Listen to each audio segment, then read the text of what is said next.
जी doctor साहब, metformin जी। Sugar का कोई मरीज हो और उसने मेटफॉर्मिन का मजा ना चखा हुआ हो कैसे हो ही नहीं सकता। हो ही नहीं सकता। और फिर कोई शुगर का डॉक्टर हो और उसने मेटफॉर्मिन ना लिखी हो, ये भी नहीं हो सकता। वो डॉक्टर ही नहीं। वो डॉक्टर ही नहीं, ठीक है। ये फर्स्ट लाइन है मेडिसिन की, फर्स्ट लाइन जो रिकमेंडेड है, फर्स्ट लाइन रिकमेंडेड है मेटफॉर्मिन। हमने पिछले 3.5 सालों में मेरा ख्याल है कुछ 7-8 या 9,000 पेशेंट्स की मेटफॉर्मिन तो छुड़वा दी, ठीक है, बाकी भी छुड़वा दी, फायदा किया, ठीक है।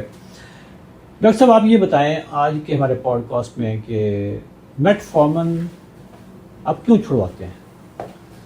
सर इसमें थोड़ा सा ना मैं हिस्ट्री में जाऊंगा। मेटफॉर्मिन जब बनी थी 1940s में जर्मनी में और फ्रांस में कुछ ड्रग्स पे, एंटीबायोटिक्स पे रिसर्च हो रही थी। टाइफाइड के लिए बेसिकली वो दवाई ढूंढ रहे थे। ओके। एक प्लांट बेस्ड ड्रग है ये। टाइफाइड की दवाइयां खिलाते खिलाते साइंटिस्ट को पता लगा कि इससे शुगर कम हो रही है। ओके। तो वहां से मेटफॉर्मिन एक्सट्रैक्ट हुई। उसके बाद 1950s में ये मार्केट में आना स्टार्ट हुई और 1950s में ही बहुत से लोगों की उन्होंने, बहुत से कंट्रीज ने बैन कर दी। अच्छा। उसकी वजह इसके साइड इफेक्ट्स थे। ओके। अब हम साइड इफेक्ट से बात करते हैं। मेन नहीं, बैन कर दी फिर दोबारा शुरू हो गई? वो बहुत लेट स्टार्ट हुई। अच्छा। बहुत लेट स्टार्ट हुई। 1990s में जाके एफडीए ने अप्रूव किया अमेरिका में मेटफॉर्मिन को। 60s में नहीं हुआ वो? नहीं, 1990s में जाके एफडीए ने दोबारा से इसे अप्रूव अच्छा। किया। दरमियान में ये बैन चलती रही है, बैन अच्छा। होती रही है। अच्छा, अच्छा। अभी जो कंटिन्यूटी के साथ आ रही है वो 1990s से आ रही है। 1990 से हाँ, शुगर की दवाई बनी। 1990 से ही ओके। शुगर की दवाई। डॉक्टर साहब ये इसके साइड इफेक्ट क्या है? इसका सबसे बड़ा साइड इफेक्ट है ये आपके मैदे को डिस्टर्ब करती है।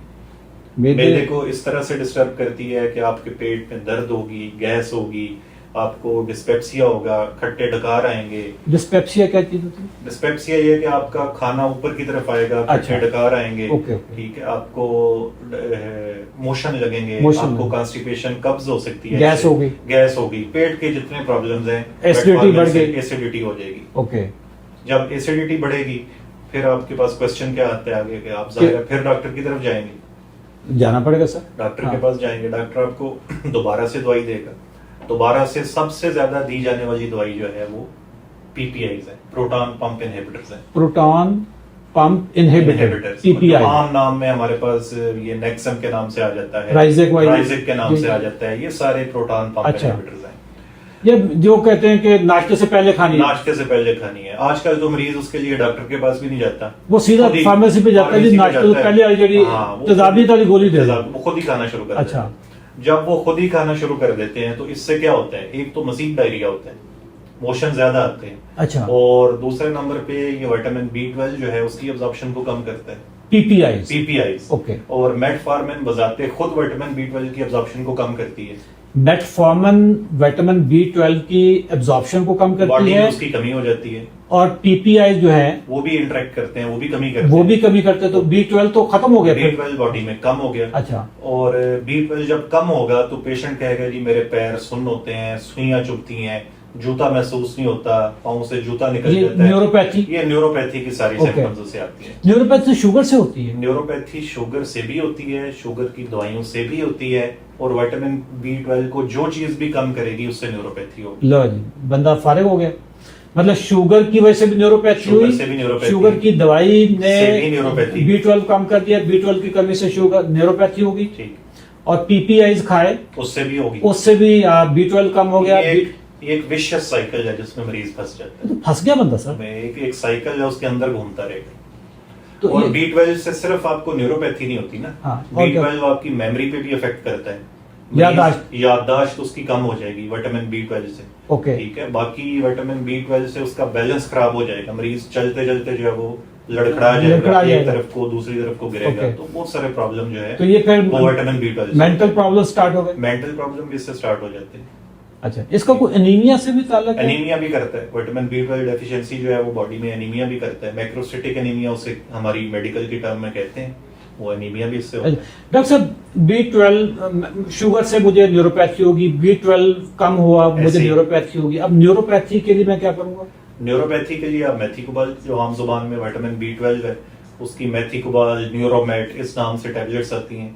फिर आप दवाइयों पे आएंगे, फिर दवाइयों पे दवाइयों पे एक दवाई से दूसरी, वो दूसरी से मेरे तीसरी। पेन नहीं कम हो रहा, मेरे पेन नहीं कम हो रहा, दवाइयां बढ़ती जा रही हैं। दवाइयाँ बढ़ती अगर आपके पास पैर, मरीज कहता है जी मुझे सुइयां चुभती हाँ। हैं, चोटियां रेंगती हैं, फिर आप उसे प्री गैबलिन गैबिका ये इस चीजों की तरफ जब जाएंगे। प्री गैबलिन गैबिका ये वाली देंगे हाँ। तो उससे क्या हो रहा होगा फिर? उससे तो बेशुमार उसके साइड इफेक्ट्स है ना। उससे आपका मरीज का ब्लड प्रेशर कम हो सकता है, उससे मैदे के ऊपर उसका और इफेक्ट आएगा। जितनी दवाइयां बढ़ेंगी उसका मैदे पे इफेक्ट। मैदा पहले खराब है इस मरीज का मेटफॉर्मिन खाने की वजह से। तो ये फंस गया बंदा, शुगर का मरीज तो फंस गया। बिल्कुल फंस गया। अगर वो दवाइयों पे रहेगा तो वो फंसा रहेगा। हल क्या है सर?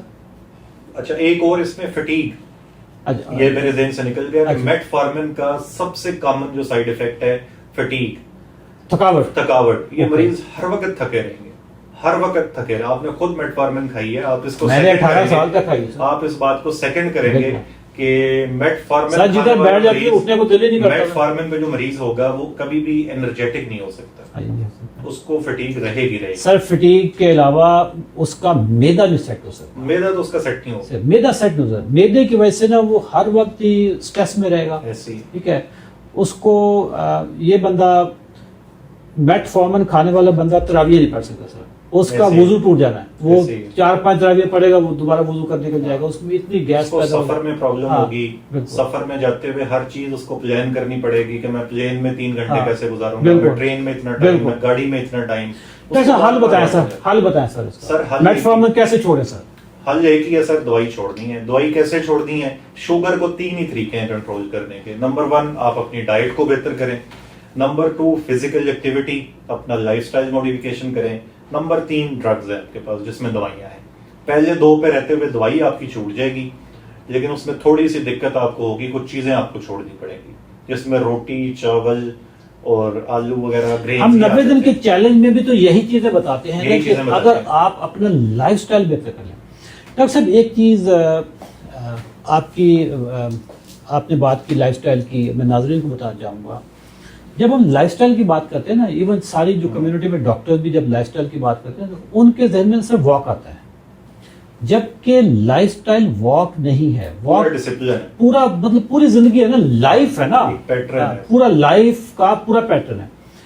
मैंने नोट ये किया है लाइफस्टाइल में 80% 90% रोल आपकी खुराक का है। ठीक है, 10% 15% आपका रोल वॉक का है, वर्जिश का है और नींद का है। सोने जागने की रूटीन जो है ना वो बड़ी इंपॉर्टेंट है। 90 डेज चैलेंज में नाज़रीन हम यही चीज सिखाते हैं कि आपने अपना लाइफस्टाइल कैसे चेंज करना, तरबियत देते हैं और आपका खाने पीने की रूटीन चेंज करते हैं, बताते हैं कौन सी चीज़ खानी है, कौन सी नहीं खानी, किस चीज़ के साथ क्या नहीं खाना चाहिए। फल हम मना नहीं करते, लेकिन फल हम कैसे खाने हैं वो बताते हैं। हमारे पास तकरीबन 3000 सवाल पूछते हैं 3 महीनों में। 3000 क्वेश्चन नॉर्मली पूछे जाते हैं, लोग पूछते हैं 90 दिन के चैलेंज में जो लोग आते हैं। मिसाल के तौर पे हम चने खाने से मना नहीं करते, लेकिन बेसन खाने से मना करते हैं। क्यों करते हैं? ये 90 दिन के चैलेंज में पूरी तफसील होती है। फल खाने से मना नहीं करते, जूस से मना कर देते हैं, बहुत सारी चीज़ें हैं। लेकिन दवाइयाँ जो छुड़वाने वाला काम है ना, वो डॉक्टर छुड़वाते हैं। हमारे डॉक्टर, हमारी टीम में अल्हम्दुलिल्लाह इस वक्त 13 डॉक्टर हैं। 13 में मतलब कोई 12 डॉक्टर हमारे डायबिटीज़ पे काम कर रहे हैं, 1 डॉक्टर हमारी गायनी पे काम करती है, जो PCOS वाला प्रोग्राम होता है उस पर करते हैं।